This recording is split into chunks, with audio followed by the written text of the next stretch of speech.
Multi-vector integration is Kazakhstan's chosen course of development, and the program, Single Market.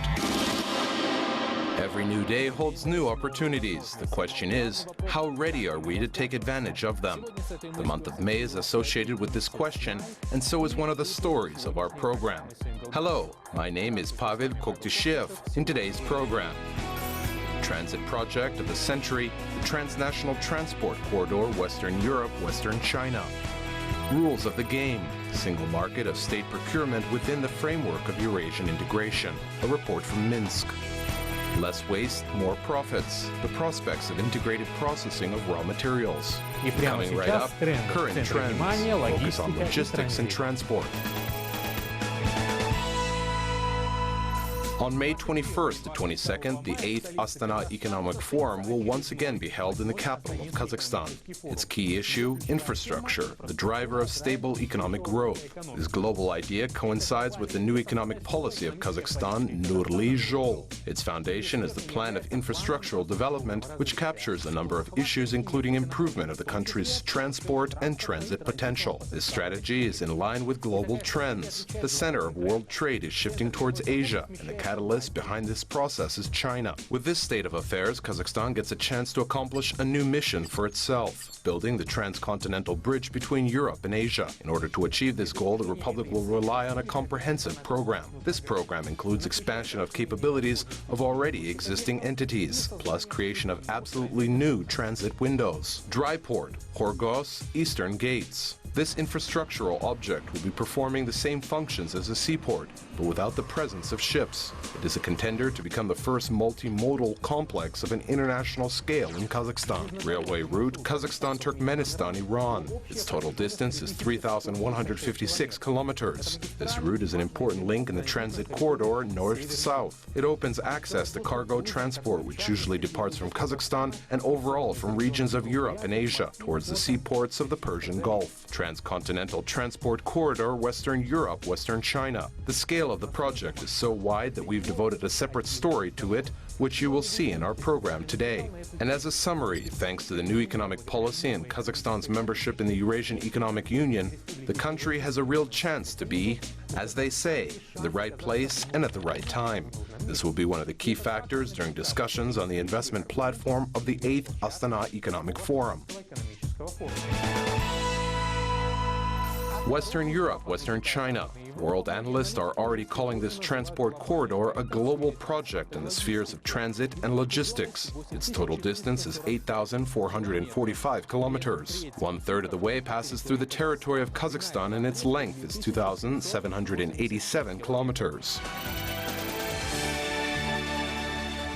The main aim of the transport corridor, Western Europe, Western China, is optimization of cargo transport between the following destinations: China-Kazakhstan, China-Central Asia, and China-Kazakhstan, Russia, Western Europe. Even simple calculations show that the mission of this project will be accomplished. From St. Petersburg, which is the point of departure of this international route to the final destination, the Chinese port of Lianyungyang, by sea, cargo delivery takes 45 days. Along the Trans-Siberian Highway, 15 days. And along the planned Western Europe, Western China corridor, it takes only 9 days. International business communities and potential investors employ a rational approach. That is why they've assessed how valuable an alternative transcontinental corridor is, even before the project has been realized. At the same time, the unique positioning of Kazakhstan right in the center of the new international route has also caught their attention. The government has invested huge funds and is reviving the Silk Road, which connects Europe and China through Kazakhstan. We are seeing improvements in logistics, which will consequently lead to lower shipment costs. The transit corridor passes through the territory of 3 countries: Russia, Kazakhstan, and China. The longest section passes across the territory of China, 3,425 kilometers, and the shortest across Russia, 2,233 kilometers. The length of the section that passes through Kazakhstan is 2,787 kilometers. Along its territory, starting from the border with Russia, the highway passes through 5 regions of the country: Aktobe, Kizlodarda, South Kazakhstan, Jambul, and Almaty regions. Негізгі технология бұл жаңа дүниежүзілік жаңа технологиялар қолданылып жатыр. Оның ішінде The most advanced technologies are being used in the construction of the highway. Bituminous concrete mastic is being used in the top layer of the road's surface. In order to improve the quality of the road, we are using innovative materials, geotextile and geowebbing. жаңа технологиялық материалдарды жолдың сапасын көтеру үшін осы жаңадан материалдар қосып жатырмыз. Parameters such as weight load, axle weight of 13 tons, intensity of traffic, landscape specificities were also taken into account. For example, along the section from the 593rd kilometer to the 632nd kilometer in the mountainous area between South Kazakhstan and Jambol regions, the road will be passing through a tunnel. Its distance is 40 kilometers. This area itself demands the construction of a tunnel. If during channeling, deep channeling, blasting works of 850,000 cubes are required, and during the construction of a tunnel, they are only 310,000 cubes. Optimization of logistics along the route Western Europe, Western China are already drawing attention of international business communities to Kazakhstan, through which the international corridor passes. Today we are working closely with investors from Germany, China and South Korea. We are also working on attracting Islamic financing. The Aktobe section of the road is already finished. By the end of this year, works will be completed in the Kizilorda region. Overall, the main part of the transcontinental corridor, Western Europe, Western China, which passes along the territory of a republic, will be commissioned in 2017. Kazakhstan has started to put in commission the first sections of the international transit corridor, Western Europe, Western China, in 2011. According to the technical and economic assessment, the payback period of this project is 8 years. That is why already today a preliminary forecast can be made. In 4 years, the country can already expect to receive the first dividends from this corridor. Lia Budiyanskaya, Nijat Yusupov, exclusively for Single Market. Next year, on the territory of the countries of the Eurasian Economic Union, a single market of state procurement will start functioning. What new opportunities are opening up for its members, and will the Eurasian Economic Commission be doing in order to organize this market? Our correspondent in Minsk, Dmitry Dvoynev, has the details. The size of the budgetary pie of state procurements of the Eurasian Economic Union is about $270 billion, and it is quite comparable with the volume state purchases of the European Union countries, which today reach $300 billion. Huge financial flows pass through the sphere into various sectors of the economy. That is why business communities that are working on the territory of the Eurasian integration are going to put forth all efforts to get their piece of the pie. The rules of the game have already been laid out. The format within which the single market of state procurement operates is electronic, in order to give every enterprise within the Eurasian Economic Union the opportunity to take part in the tender bidding process. The entrepreneur, without leaving their geographic location, can take part in the bidding process and conclude agreements. The single market of state procurements within the framework of the Eurasian Economic Union will begin to fully function next year.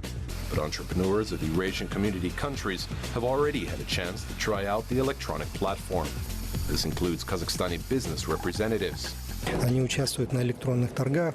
They take part in electronic bidding in Belarus, Russia, and are getting positive results. In 2014, around 50 agreements were concluded in the amount of 470 million tenge. Preliminary results of the electronic state procurement platform shows not only the achievements of businesses, but also expose the mistakes of officials. Belarusian textile producers have filed a complaint with the Eurasian Economic Commission against the monopoly decision of Russia. Currently, the Eurasian Economic Commission is trying to contest a number of documents that Russia adopted in order to protect its producers. It should be clear that we have entered into this union in order to provide equal conditions and fair competition. An adoption of such legal acts should not in any way inhibit competition. Business communities as well as authorities should be invested in ensuring the optimal function of this market. Government, through the expansion of the field of competition due to the Eurasian integration, can now find more cost-efficient suppliers. Entrepreneurs get an additional and quite sizable market niche. This experience of our countries in trans-border electronic trade is unique in the world. We are first to this, ahead of the European Union and other countries.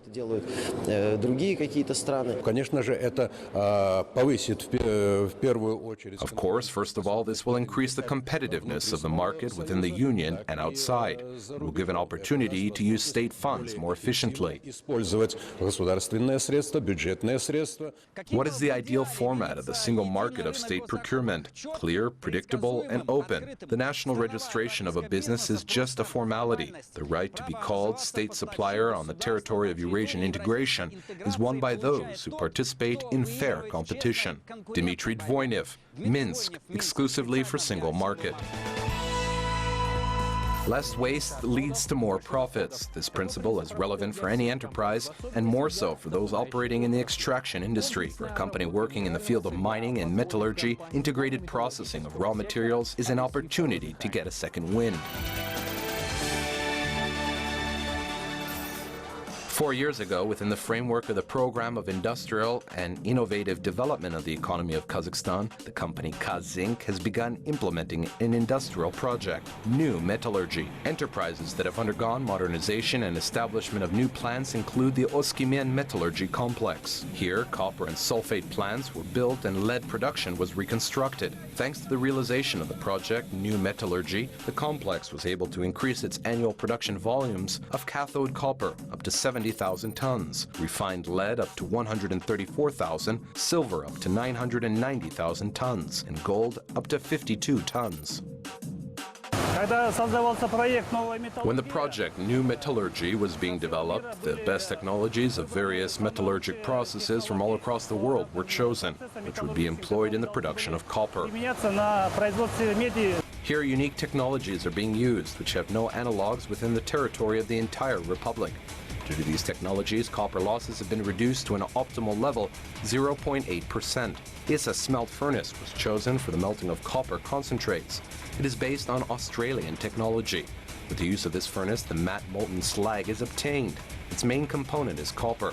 After the purification process, the metal is sent to the tank house. Here, as a final result, cathode copper is produced in the form of plates. Prepared sheets of copper are sent to other enterprises. They're used in the production of various electronic and technical products and added to alloys. Technologies at the lead plant have changed significantly. Here, the link, agglomeration, blast smelting in the production chain, which has been used for more than half a century, was substituted. As a result, there is no longer a need in the agglomeration process. The opening of new enterprises and modernization of technologies have helped not only to decrease waste, but also increase the produced volumes of collateral products. Along with lead, we extract gold and silver. It is transformed into the product silver zinc crust, which is then transferred for refining. Then, from the resulting product, we get a special alloy, which is consequently separated into fine gold and silver.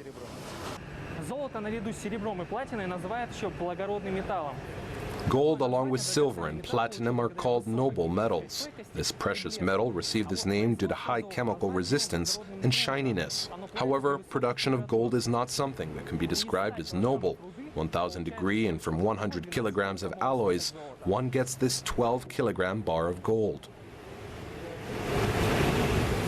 However, processing is not finished with the extraction of copper and precious metals. The slag, which forms during the processing of ore, is not left to lie as waste in dump sites as it used to happen before. After cooling, it is sent right back to the mines. There it is used as a component in the construction mixture out of which support beams are made from mountainous cavities. Lowering of production expenses, increase in production volumes, include collateral products. These results of integrated processing of raw materials have allowed the Oskimen Metallurgy Complex to improve its competitiveness. And this is exactly the result that was expected to be achieved with the project New Metallurgy.